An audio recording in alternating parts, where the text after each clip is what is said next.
Hello guys, welcome to आपका अपना channel power maths classes. Today topic is the class 12 CBSE board exam 2026। The most important question MCQs.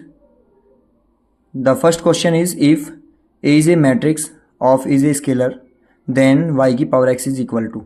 ये एक matrix दी हुई है जिसमें हमें y की पावर x की वैल्यू निकालनी है। अब सबसे पहले तो बेटे आपको मालूम होना चाहिए कि this is a scalar matrix. Scalar matrix क्या होती है? तो स्केलर मैट्रिक्स के अंदर जब हम क्वांटिटी देखते हैं तो जो ये डायगोनल एलिमेंट है ये सभी क्या होते हैं? इक्वल होते हैं। और अदर एलिमेंट क्या होते हैं? जीरो के इक्वल होते हैं। तो इसके अकॉर्डिंग जो y की वैल्यू है तो y की वैल्यू कितनी आ जाएगी? 7। और x की वैल्यू का मान क्या आ जाएगा? 0। और हमें बताना है y की पावर x की वैल्यू, दैट इज 7 की पावर 0। और जब 7 की पावर 0 है तो this is option number of B is correct. And another question number 2, if A and B are the inverted matrix, then the which of the following is not correct? आपसे कहा कि A और B दो inverted matrix है, उनमें से कौन सा स्टेटमेंट आपका करेक्ट नहीं है। तो सबसे पहले आपको दिया A प्लस बी की whole power -1 is equal to B inverse plus A inverse, या ए बी की होल पावर जो इनवर्सिस है equal to B inverse A inverse के बराबर होता है। और थर्ड आपको एग्जाम्पल मतलब ऑप्शन दिया हुआ है adjoint A equal to A determinant A inverse के इक्वल होता है, या ए का determinant inverse equal to A inverse determinant के बराबर होता है। तो आपके अकॉर्डिंग जो प्रॉपर्टी है, जब आपने इन्वर्टेड प्रॉपर्टी को पढ़ा होगा तो वी नाउ दैट आप जानते होंगे कि इनमें से जो फर्स्ट रिजल्टेंट है वो इज नॉट करेक्ट, बिकॉज क्योंकि ए प्लस बी का जो इनवर्स होता है वो कभी भी B inverse plus A inverse के इक्वल नहीं होता है।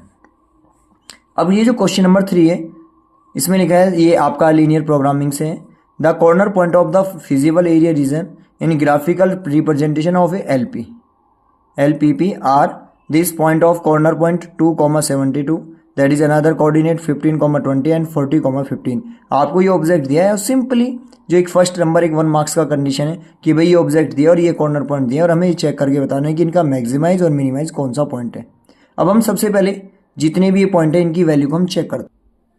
सबसे पहले जब ऑब्जेक्ट ये दिया हुआ है तो इस ऑब्जेक्ट के लिए हम ये इस पॉइंट पे इसे चेक कर रहे हैं। तो मैंने यहाँ वैल्यू रखी भाई z is equal to 18 into 2 plus 19 into कितना 72, और दोनों को कैलकुलेटेड किया। जब दोनों को कैलकुलेटेड किया तो वैल्यू का मान कितना आ जाएगा?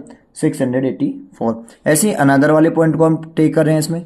जब अनादर वाले पॉइंट को हम टेक कर रहे हैं तो z इज इक्वल टू क्या लेट, जब 18x प्लस 9y है और हम इसको पॉइंट एट चेकआउट किस पे कर रहे हैं? 15,20 पे।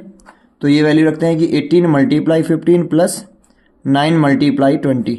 अब ये 18 मल्टीप्लाई 15 प्लस 9 इंटू 20 का सम करते हैं तो दैट इज ये कितना आ जाएगा? 450 के इक्वल आ जाएगा। ऐसे ही अनदर पॉइंट z, जब ऑब्जेक्ट आपके पास 18 प्लस 9y है और अनदर पॉइंट क्या है आपका 40 और 15 है। वही 40 और 15 पे आप इसकी वैल्यू को चेक कर रहे हैं तो 18 मल्टीप्लाई 40 प्लस 9 मल्टीप्लाई, तो 9 मल्टीप्लाई आपका जो अनदर पॉइंट है इसमें 15। जब हम इस पे इसे चेक करें तो मल्टीप्लाई करते हैं 18 इंटू 40 प्लस 19 की, तो वैल्यू कितनी आ जाएगी आपके पास फाइंड आउट होगी? 855। अब हमें इनमें क्या बताना था? इन पॉइंटों की सबसे मैक्सिमाइज वैल्यू बतानी थी कि भाई 14 इंटू 15 और इन सब में से कौन सी मैक्सिमाइज है कौन सी मिनिमाइज है। तो ये आपने देखा कि 450 है, इससे पहले ये आपका 684 है। तो ये वैल्यू तो क्या है? इस पर मिनिमम है इसकी, और ये क्या है इसका? मैक्सिमाइज है। तो कहने का मतलब ये जो 15 एंड 20 है ये तो मिनिमम पॉइंट है और ये इसका मैक्सिमम है।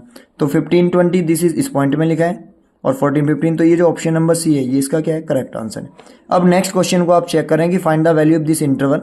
यदि मैं इसी कंडीशन में आपने प्रॉपर्टी नंबर 7 पढ़ी हुई है उसके according F x is equal to एक फंक्शन ले रहा हूँ एक्स मॉडलस अपॉन एक्स, और इसके रिप्लेस पे यदि मैं -x टेक ऑफ करता हूँ तो मॉडलस की वैल्यू को -x upon -x take off करता हूँ तो ये किसके बराबर आएगा?